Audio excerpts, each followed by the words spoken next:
Bienvenue à toi dans ce moment hors du temps.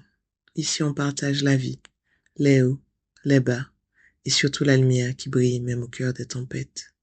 Ce podcast est un espace d'authenticité et de foi où des femmes inspirantes viennent raconter leur histoire, leur cheminement et l'action de Dieu dans leur vie. Que tu sois dans une période de joie, de questionnement ou de défi, ces témoignages sont là pour t'encourager, te rappeler que tu n'es pas seul et que Dieu agit toujours. Alors installe-toi confortablement, ouvre ton cœur et laisse-toi toucher par ces récits qui reflètent la puissance et l'amour de notre Père. Bonjour à tous. Nous accueillons aujourd'hui Erika. Bonjour Erika. Bonjour Célia. Écoute, dans un premier temps, je vais te demander de te présenter. D'accord. Alors, bonjour à tous. Je suis Erika. Je suis mariée, mère de 3 enfants et j'ai 36 ans cette année. Donc, je travaille dans le milieu administratif et avec mon époux, nous avons une entreprise tous les deux ensemble. Merci beaucoup. De rien. Alors, en premier lieu, je voudrais que tu nous partages un moment marquant de ta vie qui a façonné la personne que tu es aujourd'hui. Alors, si je dois prendre un moment marquant, ce serait une retraite. J'ai fait une semaine Nazareth avec la communauté du Chemin Neuf parce que j'étais engagée à la communauté du Chemin Neuf avec mon époux à Nazareth et nous sommes partis en France, au Dombes, faire cette retraite en famille. Et c'est vrai que cette retraite-là était différente de toutes les autres que j'ai pu vivre. Dès le début, j'ai été bouleversée. En fait, j'étais très triste, très tourmentée sans pouvoir mettre le doigt sur ce que je vivais vraiment ou pourquoi j'étais triste. Je savais pas. Et à contrario, mon mari, lui, était très dans la joie, très dans la paix. Et c'est quelque chose qui nous bouleverse un petit peu parce que c'était pas le schéma habituel. C'était vraiment pas le schéma habituel. Et je me souviens qu'un jour, je lui ai dit, écoute, ne t'inquiète pas parce que c'est vrai que je ne vais pas bien. Je sais pas pourquoi je ne vais pas bien, mais je ressens quand même que ben, ça nous prépare à quelque chose. Ça veut dire que quelque chose va arriver où je vais pas être bien et qu'il faudra que toi, tu puisses rester en fait dans cette paix parce que j'aurai besoin de toi, j'aurai besoin de ta paix, j'aurai besoin de ton calme et tu seras mon appui. Et donc, on fait cette retraite et pendant cette retraite, un texte qui m'a beaucoup marqué, c'est quand Jésus dit à un des apôtres, quand il leur dit venez, enfin de marcher sur l'eau, et il lui dit viens, et l'apôtre fait deux pas sur l'eau et après il coule. Moi, c'est un texte j'étais dans la tempête. Dans cette semaine-là, j'étais dès le départ dans la tempête et donc quand il est arrivé, ça m'a frappé parce que je savais qu'il me parlait à moi. Et ce que j'en ai tiré de ce qu'il me disait, vraiment, c'était n'oublie pas, quand ça n'ira pas, n'enlève pas ta main dans la mienne. Si tu n'enlèves pas ta main de la mienne, tout ira bien. Il faut surtout pas lâcher ma main. Et, euh, et c'est ce que j'ai gardé. Mais dans ma façon de vouloir tout interpréter, je me suis dit, bon, peut-être qu'on va nous envoyer en mission, que ce sera compliqué, qu'il y aura quelque chose qui est difficile, que ça va me bouleverser et tout. Et voilà, ce sera ça. Donc, faudra gérer, faudra tenir et tout ça. Et on rentre à la maison avec tout ce qu'on a. Et puis le Seigneur, on rentre tranquillement avec quelques conflits parce que c'est vrai que ça a été difficile de partir, ça a été difficile de revenir. Et puis la vie reprend son cours tranquillement. Et puis on se retrouve, je n'y repense plus forcément, je vis la vie pleinement, tranquillement. Et voilà. Et ce moment-là a été un moment déterminant parce que c'est pas ce que j'avais l'habitude de faire. Donc ça m'a déplacée sans savoir où j'allais. D'accord. Et du coup, quelles ont été les plus grandes épreuves que tu as traversées et qu'en as-tu tiré pour toi-même et à travers elles, qu'est-ce que tu as appris? Alors, les moments les plus marquants, c'est mes 3 grossesses. Donc, pour dire les choses, pour la troisième, j'ai été consulter une psychologue. Et il y a quelque chose qu'elle m'a dit qui m'a beaucoup frappée. Elle m'a dit, vous ne le savez pas, vous êtes venu là me voir parce que celle-là est plus difficile que les autres. Mais je tiens à vous dire quand même que pour chacune de vos grossesses, vous avez fait une dépression, mais vous saviez pas.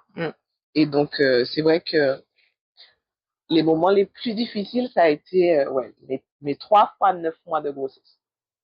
Pourquoi, en fait? Et pourquoi? Parce que je suis malade et j'ai toujours idéalisé au départ la grossesse. Pour moi, on s'est mariés et on a eu notre premier enfant 2 ans après et je m'étais dit, wow, chouette, on aura notre enfant, ça va bien se passer, je vais être enceinte pendant 9 mois. Bon, on parle toujours des petits vomissements et tout ça. Et moi, ça n'a pas été ça du tout. Je suis tombée enceinte et tout de suite, j'ai été très malade. En fait, je vomissais beaucoup. Je vomissais tous les jours. Je vomissais, enfin, je posais le pied par terre et la première chose que je faisais, c'était vomir. Donc, je ne supportais plus aucune odeur. Je n'arrivais plus à sentir. Donc, pour mon fils, mon premier garçon, je suis restée presque 4 mois enfermée à ne pas sentir parce que ne serait-ce que de faire les routes d'habitude, les odeurs de viande, les odeurs de tout ce qui peut passer, la mer et tout, me donnait envie de vomir. Donc, on s'arrêtait, je ne sais pas combien de fois sur la route pour que je puisse vomir. Et donc, c'était très compliqué. Donc, je me suis vite renfermée sur moi-même. Surtout que je ne comprenais pas ce qui se passait. Je ne comprenais pas pourquoi je n'avais pas la grossesse dont on parle, en fait, dans ce temps-là. En fait, ça fait déjà quand même 6 ans. On parlait pas de difficultés, enfin, on parlait pas autant des symptômes qui peuvent être dérangeants. Et, et ma famille ne comprenait pas non plus. Ma mère a eu 4 enfants. Ça s'est toujours Plutôt bien passé. Plutôt bien passé. Elle était pas très malade. Donc, quand moi, j'ai commencé à vomir, elle s'est dit, mais bon, qu'est-ce qui se passe? Enfin, est-ce que j'exagère pas un peu? Est-ce que j'en fais pas trop? Est-ce que c'est pas sorti de nulle part? Et donc, on s'est beaucoup enfermé avec Vianney. On est restés tous les deux. Donc, quand il faisait à manger, je m'enfermais dans la chambre. Il faisait à manger, je sortais. Ou quand il rentrait, fallait pas qu'il vienne me voir parce que je ne supportais plus son odeur. Donc, il fallait qu'il aille à la douche. J'ai dû changer 4 fois de savon. Enfin, et j'ai vomi longtemps. Ouais, presque 6, 7 mois. J'ai perdu plus de 10 kilos les premiers mois. Donc après, ça allait mieux. Donc je reprends la forme. Bébé va très bien, merci Seigneur. Et donc j'accouche. Pour mon deuxième fils, je me dis bon, on va pas trop attendre. On veut pas qu'un seul enfant. Donc, on va pas trop attendre parce que je serai malade. Je le sais, donc voilà. Et donc 1 an après, je retombe enceinte. Et là, je suis encore malade et encore plus malade. Je vomis plus que le matin, je vomis le soir aussi.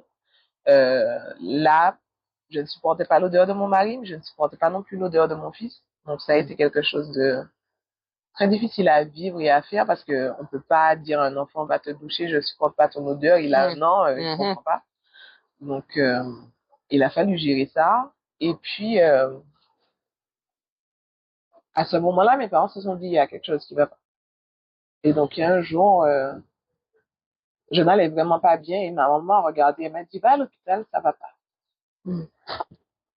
Donc on part pour rentrer et donc on part et là on me dit non mais vous partez pas parce que vous êtes tout ne va pas. Donc vous pouvez pas partir, on peut pas vous laisser partir. Bébé va très bien mais vous ça va pas. Et donc on reste et tout et donc je suis hospitalisée. Et cette hospitalisation là était difficile parce que sans faire exprès, le personnel médical te fait comprendre que le problème vient de toi. Parce que c'est dans ta tête. C'est dans ta tête, c'est toi qui fais si tu vomis. Donc, on te met dans une pièce noire, on te dit pas de contact extérieur, pas de téléphone, pas de télé, parce que c'est ça qui te rend malade. Donc, c'est ta tête qui te rend malade, c'est ta tête qui te fait... Sans accompagnement psychologique. Sans accompagnement psychologique. On t'enferme dans une chambre. Et c'est vrai que, bon, comme je suis têtue, j'ai gardé mon téléphone. J'ai tenu à ce que mon mari vienne me voir contre leurs indications. Il y a la responsable de service m'a dit une fois, vous allez continuer à être malade et ce sera tant pis pour vous parce que vous n'écoutez pas. Je dis, ben, c'est pas grave. Je vais pas pouvoir rester enfermée 6 jours là. Et puis, je n'ai pas de contact avec l'extérieur parce que pour moi, ce n'est pas psychologique. Et ce n'est pas de ma faute si je vis ce que je vis. Et je suis rentrée à la maison parce que j'ai pas fait tout le séjour parce que je pouvais pas. Je trouvais que c'était trop difficile de se faire dire que c'est de sa faute si on est malade. Et si on arrive à ce stade-là, c'est injuste en fait. Et pour moi, c'était pas vrai. Donc je suis rentrée à la maison avec un suivi de ma gynécologue qui a pris le relais. Et, euh, Et qui est amélioré ou... alors ça s'est pas amélioré tout de suite. Ça s'est pas amélioré tout de suite parce qu'en plus de ça, ben, j'ai eu des problèmes d'anémie, donc avec tout ça qui s'ensuit, donc un suivi un peu plus poussé. Mais ça a été. Après, comme pour le premier, à partir de 6-7 mois, ça a été, j'ai repris du poids. Et merci Seigneur, les enfants allaient très bien. Donc, il n'y a jamais eu de soucis pour les enfants. Et par contre, après cette grossesse-là, avec mon époux, on s'est dit, c'est bon, c'est trop difficile. Ça met notre couple à trop rude épreuve. Parce que c'est 9 mois où je n'ai pas envie de lui parler, je ne le supporte pas, je ne supporte pas son odeur. Il doit prendre la gestion de tout parce que je peux plus faire ce que je fais au quotidien, donc c'est difficile. Et pour la deuxième, il fallait s'occuper du premier, donc faut tout gérer. Et donc on s'était dit non non, on refait pas d'autres enfants et vient un combat spirituel intérieur où on se dit oui mais la vie c'est Dieu qui donne. Et là, je lui dis non, mais je peux pas. Donc, tu fais comme tu veux. J'ai déjà 2. Il y a plein de gens qui te demandent. Donc, vas-y, donne à eux. Mais pas à moi. Laisse-moi tranquille. Clairement. Je lui dis, limite, si tu veux que j'ai d'autres enfants, déni de grossesse. Voilà. Que je sache ça, genre à 8 mois. Ou tu peux faire des miracles. Fais un miracle, je suis pas malade, tout va bien. Je veux ça. Voilà. Et donc ça, c'était avant notre période de Nazareth, qu'on avait été fait en France. Et donc, on vit cette semaine-là.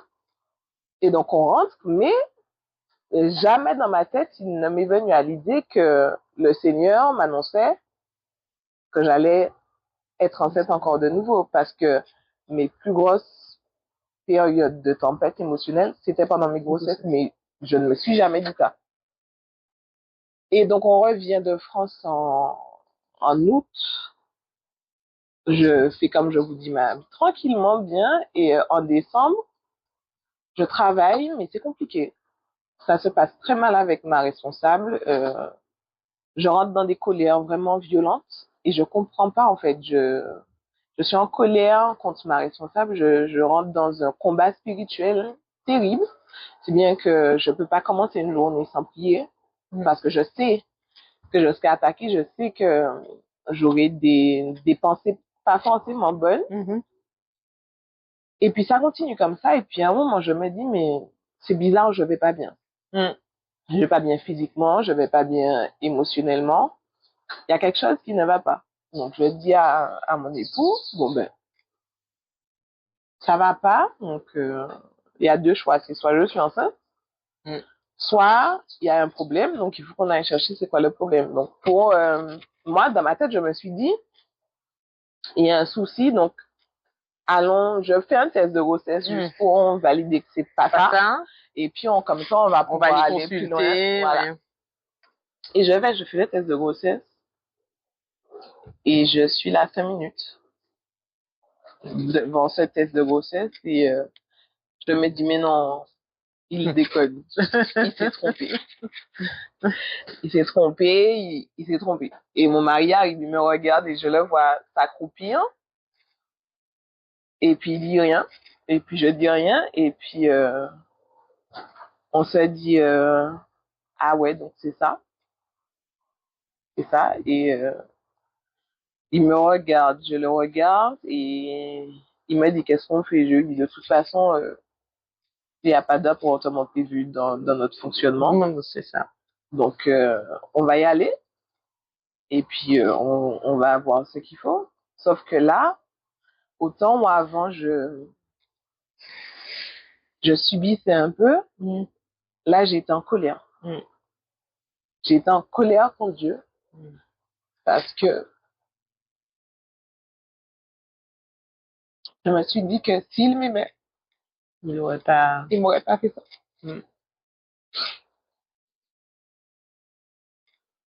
Et ça a été difficile parce que à ce moment-là, tout le monde était heureux, Sauf toi. sauf nous.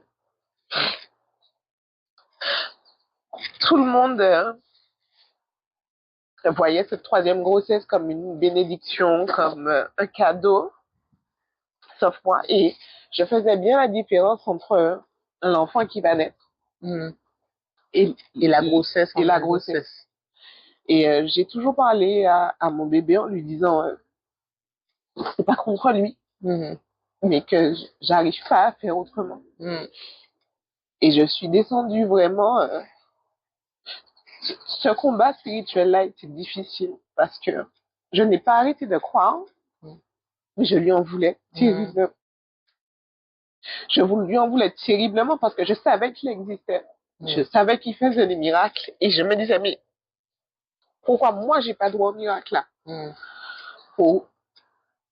Pourquoi je dois repasser par là en fait? Parce que là, pour le coup, pour cette troisième grossesse, je vomissais tout le temps. Ça a été pire que les 2 premières fois. Et tout le monde était heureux. Ça devenait difficile de voir le bonheur et la joie des gens. Parce que je me disais, mais ils comprennent pas en fait que je vais pas bien. Je peux pas dire que je vais bien. Je ne vais pas bien. Et quand tu dis que tu vas pas bien quand tu es enceinte, les gens ils entendent pas.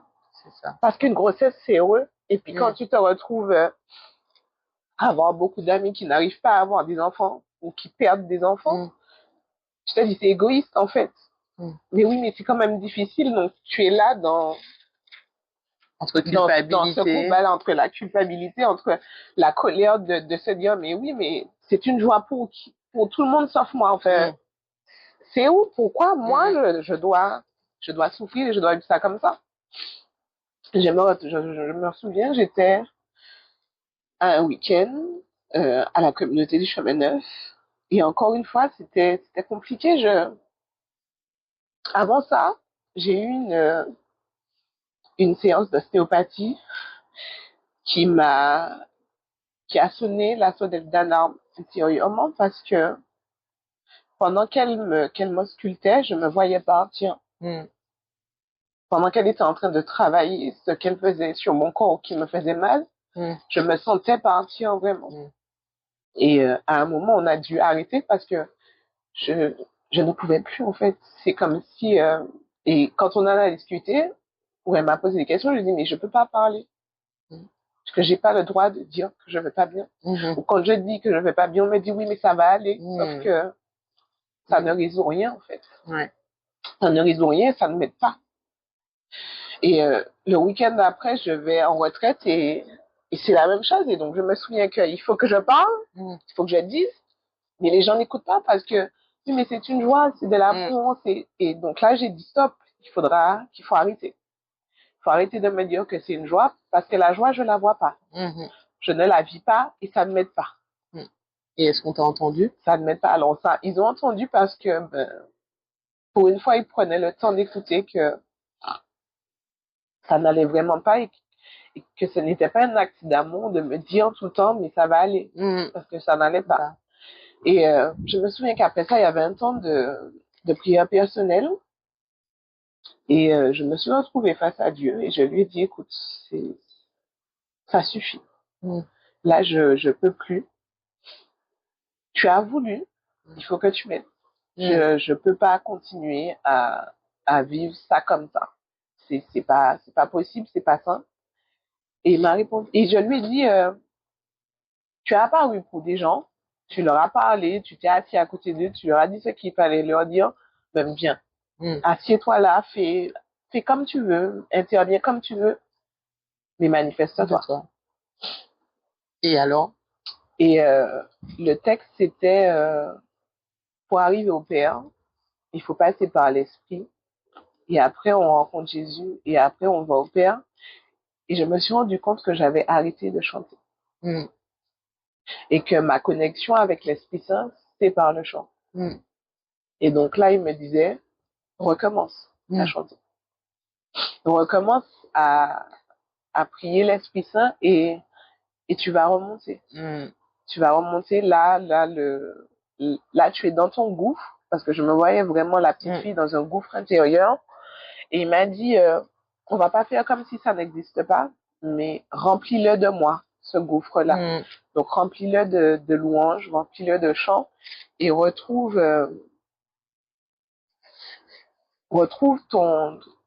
ta foi, en fait. Reviens vers moi par ce chemin-là. Et c'est ce que j'ai fait. Et qu'est-ce qui s'est produit? J'ai continué à être malade. Mais j'ai été consultée après la psychologue et parce que je me suis dit il y a quelque chose qui va pas, donc j'ai besoin d'aide. Je peux pas toute seule, donc faut demander de l'aide. Et en une séance, ce qu'elle m'a dit a changé totalement. Tout parce que pour une fois, quelqu'un m'entendait. Pour une fois, quelqu'un me disait ça arrive. Vous n'êtes pas la seule et vous n'êtes pas folle. C'est ça, ça, ça et ça. Et pour en sortir, il faut faire ça, ça et ça. Et elle m'a donné tout un parcours. Je lui ai dit, OK, mais je vais le faire après avoir accouché. Parce que comme ça découlait quand même de mes 3 grossesses, j'estimais que c'était quelque chose qu'il fallait que je fasse avec moi et moi-même, toute seule dans mon corps. Et ça a produit ce parcours, tu l'as mis en œuvre. Tu l'as toujours pas fait. Non. Mais non. Mais le Seigneur est passé autre part. Mais qu'est-ce que ça a changé dans ta relation avec Dieu et avec toi-même? Alors, ces 3 épreuves. Aujourd'hui, ces 3 épreuves qui restent de grande joie à côté, quand même, une fois qu'ils sont nés, hein, on est content. Oui, on est très heureux. Aujourd'hui, ce que ça a changé, c'est que je n'arrive toujours pas à dire que j'en veux d'autres. Mais j'essaye de ne plus dire que je n'en veux plus. Voilà. Et j'ai compris que le plan de Dieu est toujours le meilleur. Et que même si sur le coup, je ne vois pas et je ne comprends pas, il y a toujours une raison. Si aujourd'hui, à ce podcast, c'est grâce à ma fille. C'est pas autrement. Il fallait qu'elle soit là. Donc, avec le recul, je sais qu'il fallait que je passe par là. Ce que j'ai vécu, cette grossesse m'a permis de vivre le lâcher-prise. Et de dire, et d'appliquer je te donne ma vie. Parce que c'est vrai que c'est facile à dire. Mais on a toujours envie de guider, on a toujours envie de faire quelque chose, ou voilà, de conditionner, de mettre comme on veut, ou bien on dit au Seigneur, viens, et puis suis-moi dans mon plan. Et c'est vrai qu'aujourd'hui, je fais très très peu de plans. On est quand même obligé d'organiser des choses pratiques, mais c'est vrai que sur des choses essentielles, je fais très peu de plans. J'expose ce qui a exposé, je demande au Seigneur de confirmer ou de me dire là où il veut me voir. Et pour l'anecdote, le podcast, ça fait 4 ans qu'il me demande. 4 ans que je lui dis non. Et qu'est-ce qui a fait que tu as obéi? Ma fille. Et la 3e grossesse m'a montré qu'il faut suivre le Seigneur et que si il te propose quelque chose, c'est parce que c'est ce qui est bon pour toi. Donc, je suis toujours inquiète, mais je vais. Et je dis oui. Est-ce que tu peux nous partager un moment où tu as senti de façon tangible la puissance de Dieu avec toi? Alors, c'est quand j'ai accouché. Alors, quand j'ai vu la psychologue, comme je l'ai dit après, ça a été beaucoup mieux. Et je devais faire une baby shower. Enfin, j'ai des amis qui devaient m'organiser, baby shower, et j'ai ma belle-sœur qui voulait m'offrir un belly painting. Je ne voulais pas. Explique ce que Alors, c'est. un belly painting, c'est un dessin pour femme enceinte. D'accord. Sur le ventre. Et je ne voulais pas. Mais jeune fille mineure, ne travaillant pas, qui veut m'offrir quelque chose, et ça lui tient à cœur en fait. Et je ne me voyais pas lui dire non. Donc je m'étais dit, bon, je lui fais un cadeau, enfin, ça lui fait plaisir de me faire plaisir, donc j'accepte. Et donc j'accepte, on choisit l'artiste qui va faire le dessin et tout. J'appelle deux copines, deux amies avec moi, donc une photographe et une autre qui m'accompagne tout le temps, partout où je vais, pour m'aider à m'habiller, faire les photos, machin, tout ça. Et on arrive chez l'artiste et elle m'installe pour pouvoir faire le dessin et tout, machin. Et j'entends sa playlist. Et je souris intérieurement.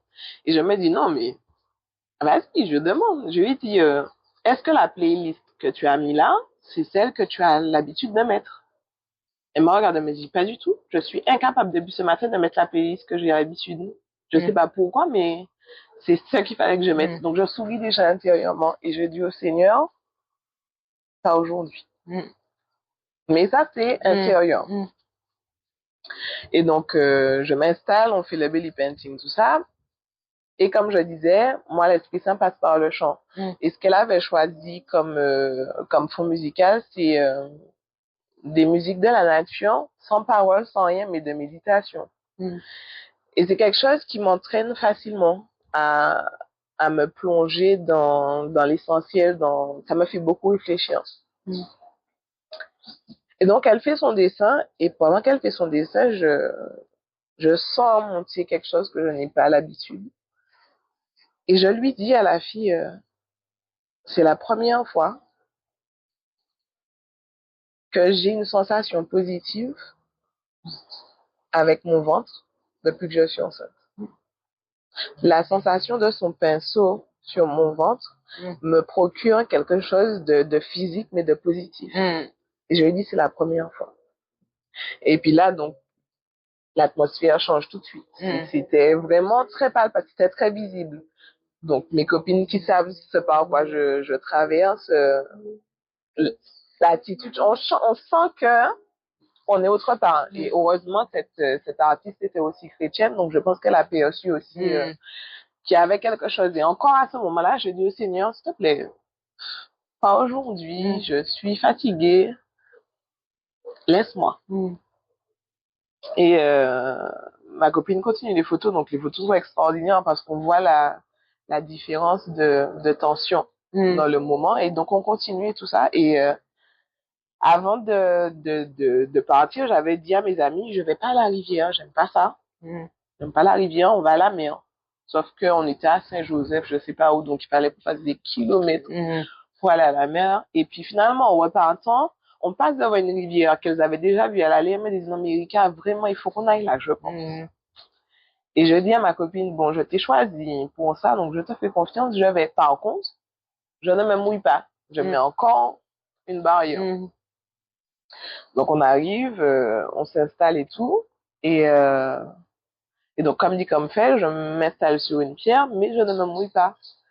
Et je sens là que je commence à me sentir pas bien, comme si je vais m'évanouir. Sauf que j'ai mangé, je suis en pleine forme, j'ai pas fait d'effort. Il n'y a pas de soleil, on est super bien caché dans un endroit super cosy, machin, tout ça. Et je dis au Seigneur, s'il te plaît, laisse-moi tranquille. Pas maintenant. J'ai pas envie. Mais le truc ne me lâche pas. Et donc, ma copine me regarde et me dit, mais ça va pas. Je lui dis, non, ça va pas, machin, tout ça. Elle me dit, bon, ben, écoute, mets tes pieds dans l'eau, mouille-toi un petit peu, machin, tout ça. Donc, je le fais et tout. Et puis, ça recommence à aller bien. Donc, on continue les photos, tout ça. Et il y avait une dame plus loin avec sa fille. Une deuxième fois, je commence à ne plus me sentir bien. Et je lutte pour ne pas qu'elle voie, pour ne pas...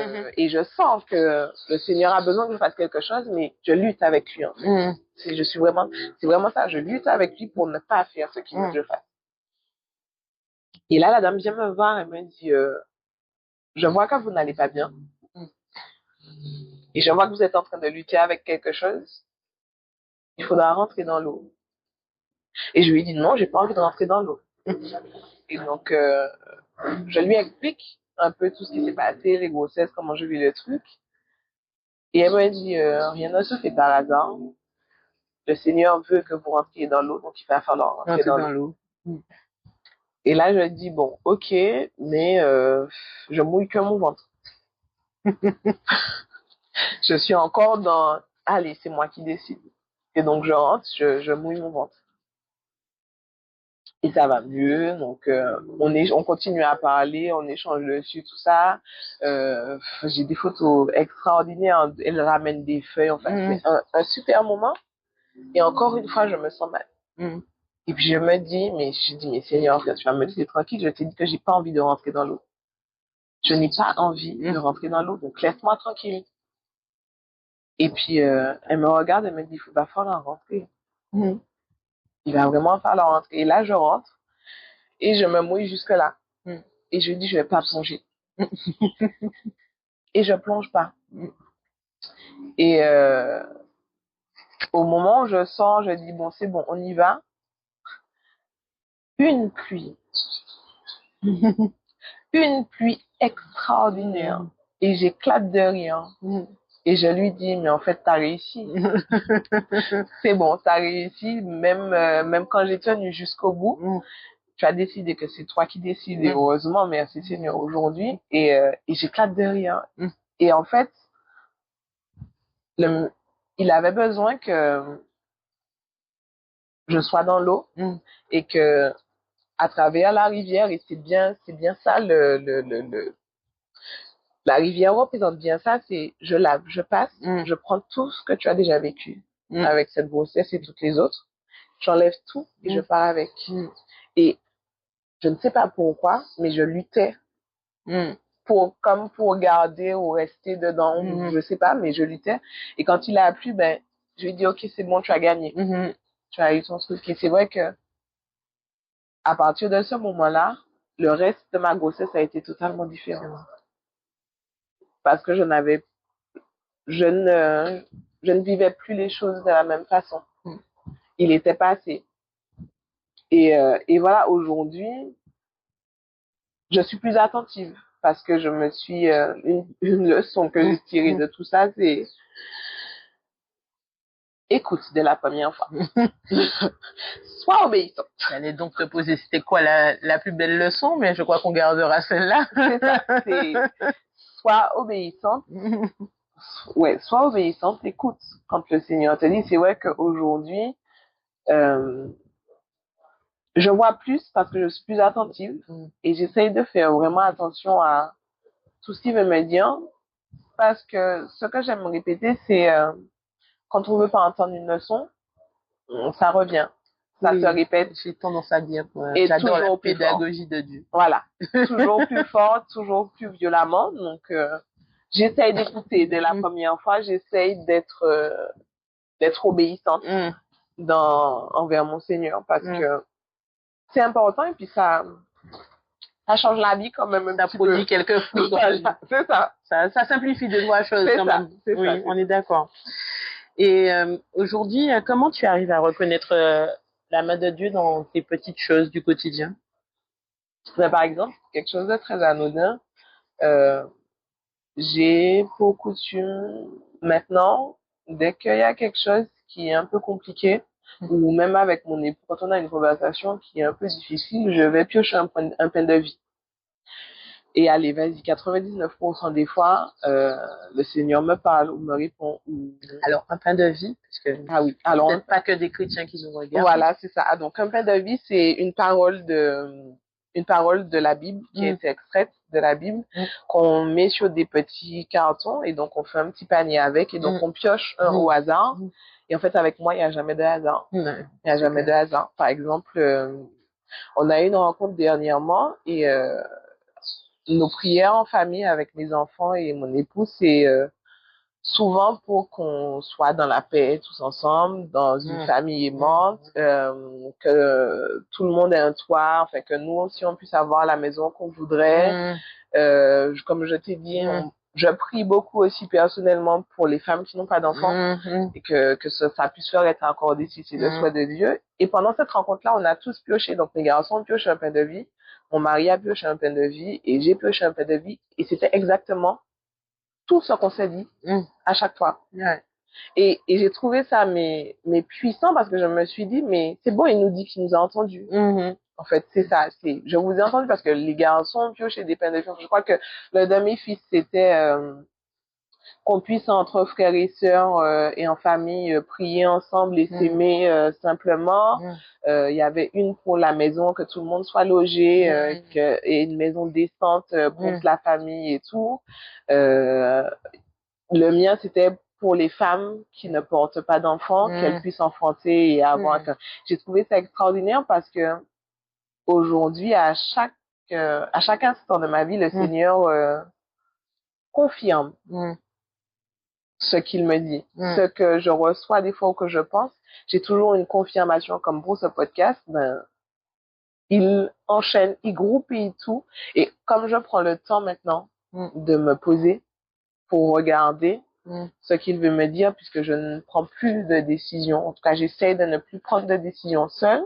Donc, ça me pousse à être plus attentive. Eh ben, j'arrive à voir toutes ces petites choses où il me dit, regarde, voici là où il faut aller. Et ça, je trouve ça extraordinaire parce que pour le faire, il faut être en silence, il faut être tranquille. Et si on écoute, il dit tout ce qu'il y a à dire. Amen. Si tu avais un message d'espoir ou de foi à transmettre à quelqu'un qui vit des moments difficiles, quel serait-il? Ce serait, laisse ta main dans ma main et ne la lâche pas. Quel que soit ce que tu vis, enfin, moi, je sais qu'aujourd'hui, ce sera la phrase de ma vie. Ce sera tant que ta main est dans la mienne, tout ira bien. C'est pas que rien ne va t'arriver. Il y aura toujours des tempêtes. Mais si ta main est dans la mienne, t'arrivera rien du tout. Et c'est vrai que ça change la vie, ça met dans une espèce de paix intérieure, parce que tout ce qui pourrait inquiéter n'inquiète plus tant que ça. Puisque si je suis avec Dieu, qu'est-ce qui peut m'arriver? Je prends un exemple, là, je vais sûrement changer mes enfants d'école, mais c'est quelque chose qui me demande un lâcher-prise terrible parce que c'est pas ce que j'avais prévu, c'est pas ce que je voyais. Ils sont dans une école catholique, je vois les bienfaits, je vois le tout, je me dis, mais est-ce que je me trompe, est-ce que je me trompe pas? Et ça commence à déjà être un combat intérieur. Puis un jour, je me suis dit, mais pourquoi tu te bats autant? Parce que ce sont ses enfants qu'il t'a confiés. Si c'est lui qui prend la décision et que tout se passe tranquillement, ben, il va s'en occuper, en fait. Et c'est pas à moi de m'occuper d'eux. Je dois juste les aimer. C'est lui qui s'occupe d'eux. Et si son plan, c'est qu'ils aillent ailleurs, c'est parce que après il y aura quelque chose. Donc, c'est pas que ce sera facile, mais en tout cas, la finalité sera meilleure. Donc, ton plan est peut-être bon, mais le sien est meilleur. C'est ça.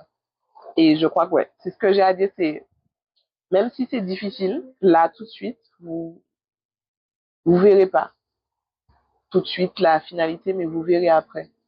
Parce que si c'est vraiment le plan du Seigneur, il sera toujours meilleur. Et je trouve que ça simplifie les choses, mais de ouf.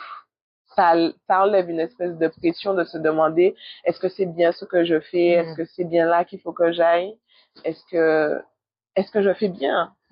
Et en fait, non, j'ai pas à faire bien. Le Seigneur est là et c'est lui qui me conduit. Et si j'écoute, et même si des fois je me trompe, en fait, il me rattrape. Il me rattrape. Donc, si je reste dans ses voies, je serai jamais égarée. Amen. Et je trouve ça extraordinaire de se dire, mais si je reste dans son chemin, même si c'est difficile, je ne serai jamais égarée. Merci beaucoup, Erika. Avec plaisir, Célia. Au revoir. Au revoir. Bon, bonjour Erika. Bonjour Célia. Ça va, tu nous entends bien? C'est après qu'on va voir. Ah, d'accord. C'est quand on va couper l'enregistrement. Je pensais que tu voulais faire un test. Eh ben oui, c'est ça. Ah, ok. Mais il faut qu'on parle. Ah, bon, et puis après, on arrête. Ça va? Tu te sens comment? Le stress est revenu. Le stress du premier. Mais non, mais ça va détends-toi, sois tranquille. Ça va aller. Avec la grâce de Dieu. C'est bon? C'est bon? Merci d'avoir pris ce moment avec nous. J'espère que ce témoignage t'a parlé, qu'il a semé une graine d'espoir ou renforcé ta foi. La vie est un voyage parsemé d'embûches, mais aussi de merveilles. Et à chaque étape, Dieu est là. Si ces paroles t'ont inspiré, n'hésite pas à les partager autour de toi et à nous laisser un commentaire. Tu trouveras dans la description les informations sur la communauté du Chemin Neuf, ainsi que les passages bibliques et les prières. Et surtout, souviens-toi, peu importe la tempête que tu traverses, si tu gardes ta main dans celle de Dieu, tu ne couleras pas. On se retrouve très vite pour un nouvel épisode. Bisous.